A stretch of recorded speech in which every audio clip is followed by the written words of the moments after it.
So కమెడియన్స్ల విషయం వచ్చినప్పుడు కూడా మీకు మిగతా ఎంతమంది ఉన్నా కానీ మీకు బాబు మోహన్కి ఒక ప్రత్యేకమైన అనుబంధం ఉన్నట్టుంది కదా. అప్పట్లో అండి ఇప్పుడు కొంచెం తగ్గింది కానీ కొన్నాళ్ళు మాత్రం ఒక 10 సంవత్సరాలండి. అసలు చాలా సినిమాల్లో జంటగా చాలా అండి. ఉండేవాడు. ఒక మా ఇద్దరు కాంబినేషన్ మీద బాగా సక్సెస్ అయిన సినిమాలు ఒక 50 దాకా ఉంటాయి. అదే పైగా అతన్ని మీరు తనడం కూడా ఒక సెంటిమెంట్గా నిజంగా ఆ విషయంలో గ్రేట్ మ్యాన్ అండి.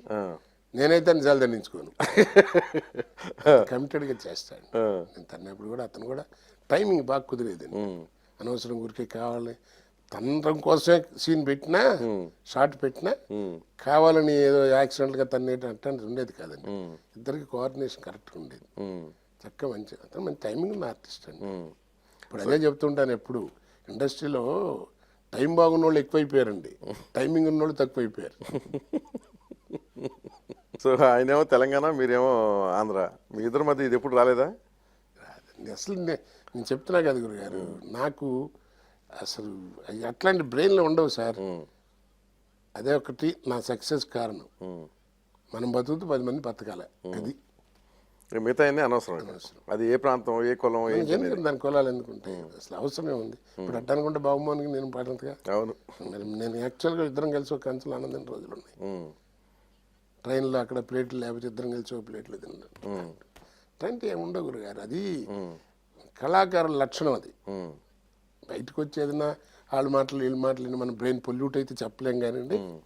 అక్కడ ఉన్నంత వరకు మనకు అది ఉండదు. ఇద్దరు ఎంత ఫ్రెండ్స్, అట్లాగే ఇద్దరు కూడా పాలిటిక్స్లో వెళ్ళారు, ఇద్దరు ఎమ్మెల్యేలు అయ్యారు.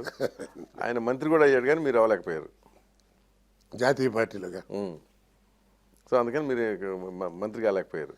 ఇక్కడ కుదరదు కదా. అదే కుదరలేదు కనుక. అది ఎప్పుడైనా అనిపించిందా మీకు మంత్రి కాలేకపోయినని? ఏం పెద్ద ఇప్పుడు నిజంగా సార్, నేను కూడా ఇప్పుడు విజయవాడకి ఒక టర్మ్ చేసి హిస్టరీ చేశాను. తర్వాత కూడా నాకు ఇదే నాకేమైపోయిందంటే, ఇక పాలిటిక్స్లో మనం ఊహించేది వేరు, మన సినిమాలో చూపించేదానికంటే ఎక్కువైపోయింది అక్కడ.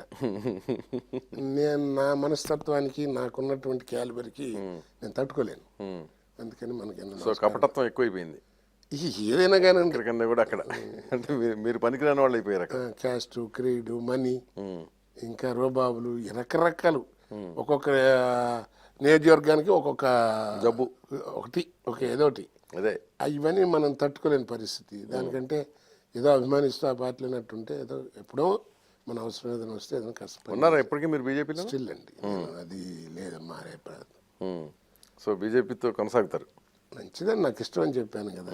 దాని గురించి మంచి చెడ్డలు డిస్కస్ చేయటం కూడా నేను పట్టించుకున్నాను.